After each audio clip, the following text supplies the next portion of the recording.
रूस और यूक्रेन की जंग में शिद्दत आती जा रही है और दोनों मुल्क एक दूसरे पर ताबड़तोड़ हमले कर रहे हैं और बहुत बड़े पैमाने पर कर रहे हैं। और अगर मैं आपको तादाद बताऊं कि कितने ड्रोन्स फायर किए गए, कितने रॉकेट्स फायर किए गए, तो आप हैरान हो जाएंगे। और कितने बड़े और हाई वैल्यू एसेट्स को निशाना बनाया गया है, इसकी तफसील मैं आपको दूंगा तो आप चौंक जाएंगे।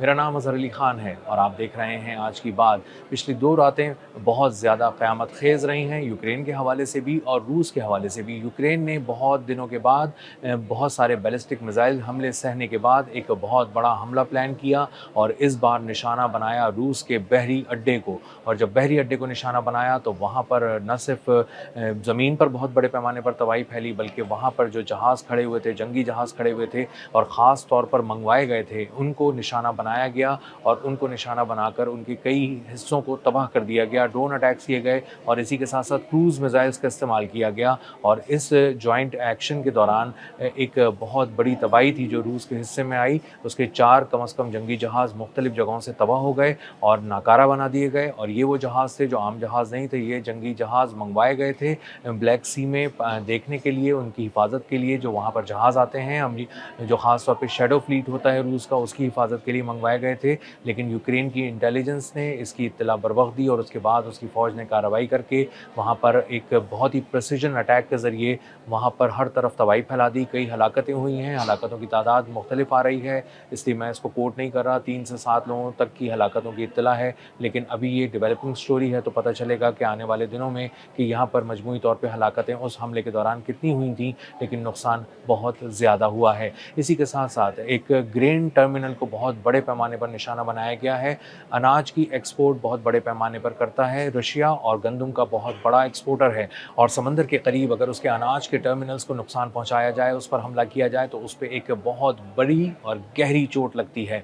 तो रूस की एक्सपोर्ट्स को, उसकी मईशत को एक और ज़ाविये से बहुत बड़ा नुकसान पहुंचाया गया और उसके ग्रेन टर्मिनल को उड़ाकर एक बहुत बड़ी शिपमेंट की जो तैयारी की जा रही थी और वहाँ पर मुख्तलिफ़ किस्म की अनाज लाकर रखे हुए थे, उनको तबाह कर दिया गया और वो हर तरफ वहाँ पर तबाही फैल गई और उसके पूरे टर्मिनल के मुख्तलिफ हिस्से मुख्तलिफ जगहों से तबाह हो गए। नेवल बेस को निशाना बनाने के लिए न सिर्फ ड्रोन्स का इस्तेमाल किया गया जो फ़िज़ाओं से आकर हमलावर हुए, क्रूज़ मिसाइल्स का इस्तेमाल किया गया, बल्कि नेवल ड्रोन्स का भी इस्तेमाल किया गया। यानी समंदर के अंदर पानी पर तैरते हुए ड्रोन्स आए और वो टकरा गए। तो एक ये हमला समंदर के नीचे से भी था और आप कह सकते हैं कि समंदर के ऊपर से भी था। तो फ़िज़ाओं से भी ड्रोन आए और समंदर से भी ड्रोन आए और उन्होंने निशाना बनाकर मुख्तलिफ जहाज़ों को तबाह किया। यूक्रेन के इस बहुत बड़े हमले के जवाब में रूस ने न सिर्फ एक बड़े हमले किए हैं, बल्कि बहुत ही कोऑर्डिनेटेड हमले किए हैं। फ़िज़ा से भी मारा है, ज़मीन से भी मारा है और बहुत सारी फ़िज़ाई बमबारी के साथ ड्रोन्स का भी इस्तेमाल किया गया है। रॉकेट्स अलग से दागे गए हैं और तोपखाना अलग से चलाया गया है और उनकी फ़ौजों ने आगे जाकर पेशकदमी करके मुख्तलिफ यूक्रेन की चेक पोस्ट्स को निशाना बनाया है। तो हर तरफ से महाज़ रूस ने गर्म कर दिया है। अब जो उसकी तफसील है वो कम से कम 202 ड्रोन्स फायर किए गए हैं रूस की जानिब से और उन्होंने मुख्तलिफ किस्म के कोऑर्डिनेट्स पे मुख्तलिफ अहदाफ को निशाना बनाया और उनको तबाह कर दिया। इसी के साथ साथ 182 गाइडेड बॉम्ब्स गिराए गए फ़िज़ा से बहुत ही बड़े पैमाने पर, जिसकी वजह से तबाही फैली। इसी के साथ साथ 1900 से भी ज़्यादा रॉकेट फायर किए गए, तकरीबन 2000 रॉकेट दागे गए रूस से यूक्रेन की तरफ। और इसी के साथ साथ मिसाइल हमले भी किए गए, बैलिस्टिक मिसाइल भी फायर किए गए। और बैलिस्टिक मिसाइल फायर करने के लिए जो स्पेशलाइज्ड यूनिट है, जो मिसाइल यूनिट है, वो शुमाली कोरिया से मंगवाया गया है। और जो बैलिस्टिक मिसाइल्स हैं वो भी शुमाली कोरिया के हैं। दूर तक मार करते हैं, बहुत ही कारी वार करते हैं और कम से कम 400 किलोमीटर से ज़्यादा के इलाके को जाकर दूर जाके निशाना बनाते हैं और उनको तबाह करते हैं। तो शुमाली कोरिया का KN-23 और KN-24 ये 2 किस्म के बैलिस्टिक मिसाइल्स हैं जो वहाँ से पहुँचाए गए हैं। 120 बैलिस्टिक मिसाइल्स वहाँ से आने थे, कुछ पहुँच चुके हैं, कुछ रास्ते में हैं और जो आ चुके हैं वो एक-एक करके यूक्रेन की तरफ फेंके जा रहे हैं और बहुत ही स्पेशलाइज्ड तरीके से फेंके जा रहे हैं। और एक बहुत बड़े हमले की सूरत में इसको किया जाता है इस्तेमाल। और इसका इस्तेमाल जब किया जाता है तो उन्हीं अहदाफ पे किया जाता है जहाँ पर बहुत बड़े पैमाने पर तबाही फैलानी होती है। पिछले कुछ घंटों के दौरान सिर्फ ग्राउंड स्ट्राइक्स जो की गई हैं, जो ज़मीन से की गई हैं और ज़मीनी फ़ौज के ऊपर की गई हैं रूस से यूक्रेन की तरफ, वो 185 स्ट्राइक्स हैं। और इसी तरह जो झड़पें हैं वो बहुत ज़्यादा हुई हैं, तकरीबन 200 से ज़्यादा झड़पें हुई हैं मुख्तलिफ़ मकामात पे। ख़ास तौर पे उनका जो कॉन्स्टेंटिनोवा का इलाका है उसको निशाना बनाया है रूस ने, और यूक्रेन से वो इलाका छीनने की बहुत तेज़ी से कोशिश हो रही है, बहुत मुनज़्ज़म कोशिश हो रही है। जामे हिकमत अमली के ज़रिए बहुत सारे हमले किए जा रहे हैं कॉन्स्टेंटिनोवा पे। ये वो इलाका है जिसको रूस ने तकरीबन अपने कब्ज़े में ले लिया था, लेकिन उसके बाद यूक्रेन की फ़ौज ने अपनी हिकमत अमली तब्दील करके जब वहाँ पर हमला किया तो उससे रूसी फ़ौज को बहुत बड़े पैमाने पर नुकसान हुआ और उससे रूसी फ़ौज को पीछे हटना पड़ा। और जब वो पीछे हटें तो अब उसके बाद वो दोबारा अपने आप को जमा करके अपनी तवानाई को जमा करके अपनी हिकमत अमली को तब्दील करके अब दोबारा हमले कर रहे हैं। और कॉन्स्टेंटिनोवा का इलाका ऐसा है कि अगर उस पर कब्ज़ा कर लिया जाए तो ये रूस की एक बहुत बड़ी फ़तह होगी और यूक्रेन की फ़ौज का मोराल बुरी तरह गिर जाएगा और वो बहुत ही पीछे धकेल दी जाएगी। इसीलिए कॉन्स्टेंटिनोवा पे मुसलसल रूस हमला कर रहा है और यूक्रेन की फ़ौज उसको रोकने के लिए हमले रोक भी रही है और जवाबी हमले भी कर रही है। यूक्रेन का एक इलाका है ज़पोरिज़िया, वहाँ पर हमला करके एक स्टील प्लांट को उड़ा दिया गया। ये स्टील प्लांट कोई आम स्टील प्लांट नहीं था, रूस ने इसको बहुत अरसे से अपनी निगाह में रखा हुआ था और एक बहुत ही प्रिसाइज़ अटैक के ज़रिए इसमें हर तरफ तबाही फैला दी गई और इसको निशाना बनाकर तबाह कर दिया गया, इसका पैदावारी अमल रोक दिया गया।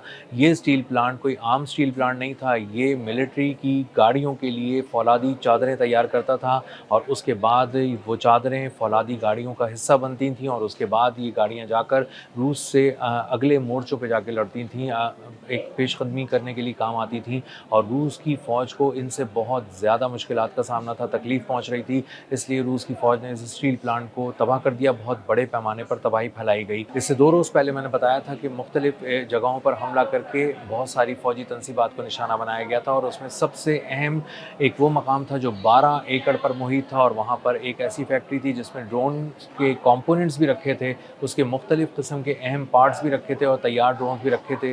तकरीबन 15,000 ड्रोन्स को एक ही हमले में निशाना बनाकर रूस ने यूक्रेन के तबाह कर दिया और ये एक ऐसा झटका था जिसको यूक्रेन की मिलिट्री बहुत दिन तक महसूस करेगी और उनका ड्रोन का एक बहुत बड़ा ज़ख़ीरा भस्म कर दिया गया रूस के एक ही हमले में। तो रूस और यूक्रेन एक दूसरे पर भरपूर हमले कर रहे हैं, उसकी शिद्दत में इजाफा करते जा रहे हैं और उसकी सिमत भी तब्दील करते जा रहे हैं। कुछ नए टारगेट्स को दोनों तरफ से निशाना बनाया जा रहा है और ख़ास तौर पे रूस की कोशिश ये है कि किसी तरह पोर्ट्स को, उस तरफ जाने वाली सड़कों को, उस तरफ जाने वाले पुलों को निशाना बनाया जाए ताकि किसी तरह यूक्रेन की बरामदात को मुकम्मल तौर पर रोक दिया जाए, जो थोड़ी बहुत भी हो रही है उसको भी रोक दिया जाए। और इसीलिए बहुत सारे पोर्ट्स को निशाना बनाया गया है और वहाँ पर न सिर्फ पोर्ट्स को निशाना बनाया गया है, जहाज़ों को निशाना बनाया गया है, बीच समंदर में निशाना बनाया गया है, बंदरगाहों पर खड़े हुए वहाँ पर डॉक हुए हुए जहाज़ों को निशाना बनाया गया है, बल्कि टर्मिनल्स को भी उड़ा दिया गया है। कुछ ऐसे बड़े गोदामों को भी निशाना बनाकर तबाह कर दिया गया है जहाँ से अनाज की एक्सपोर्ट ख़ास तौर पर की जाती है यूक्रेन की, और यूक्रेन अपनी अनाज की एक्सपोर्ट पे बहुत ज़्यादा डिपेंडेंट है और तकरीबन 90% जिन पोर्ट से, ओडेसा से और चोर्नोमॉर्स्क से की जाती थी उसको निशाना बनाकर रोक दिया गया है। वहाँ पर बहुत बड़े पैमाने पर हमले किए गए हैं। इसी तरह बहुत सी फ़ौजी तनसीबात को निशाना बनाया गया है, कुछ ऐसी जगहों को निशाना बनाया गया है जो ऑयल स्टोरेज फैसिलिटीज़ थी, लॉजिस्टिक्स को ख़ास तौर पर निशाना बनाया गया है। उसकी वजह यह है कि यूक्रेन की फ़ौज को रेल लिंक के ज़रिए भी और रोड लिंक के ज़रिए भी इसी तरह पहुँच रही थी लॉजिस्टिक्स, और वहाँ पर जब चीज़ें पहुँच रही थी तो वो उसका इस्तेमाल रूस के ख़िलाफ़ बहुत ज़्यादा कर रहे थे। तो रूस ने अब उसकी बंदरगाहों को, फ़ौजी तनसीबात को, पुलों को, सड़कों को, लॉजिस्टिक्स को, वेयर हाउसेस को, हर चीज़ को अपने निशाने पर रखा हुआ है और साथ-साथ उन इंडस्ट्रियल कॉम्प्लेक्सेस को भी तबाह किया जा रहा है जो बहुत ही बड़े पैमाने पर कायम किए गए हैं। वहाँ पर बहुत सा साज़ो-सामान, जंगी साज़ो-सामान रखा है और वो रूस के ख़िलाफ़ इस्तेमाल हो रहा है और यूक्रेन को इस वक्त बहुत ज़्यादा मुश्किलात का सामना है। उसके पास इंटरसेप्टर्स ख़त्म हो गए हैं, उसके पास रूस के बैलिस्टिक मिसाइल्स जो वहाँ से फेंके जा रहे हैं उसको रोकने की सलाहियत मुकम्मल तौर पर ख़त्म हो चुकी है और वो पिछले 10-12 दिनों से किसी एक बैलिस्टिक मिसाइल हमले को नहीं रोक पाया है। और वो अमेरिका और यूरोप की तरफ जब देखता है तो दोनों ये कहते हैं कि हमारे पास बहुत शदीद कमी है इंटरसेप्टर्स की और हम आपकी मदद नहीं कर सकते। तो इस जंग में यूक्रेन अपने आप को बहुत तनहा महसूस करने लगा है और रूस ने अपनी शिद्दत बढ़ा दी है। शुमाली कोरिया बहुत दूर से चल के रूस पहुँच चुका है और वहाँ से नए तर्ज के हमले कर रहा है और यूरोप से जंग लड़ने की सलाहियत भी हासिल कर रहा है। अब तक के लिए इतना ही। मिलते हैं अगले व्लॉग में किसी नई खबर, नए तज्ज़िये और नए ज़ाविये के साथ। अल्लाह हाफ़िज़।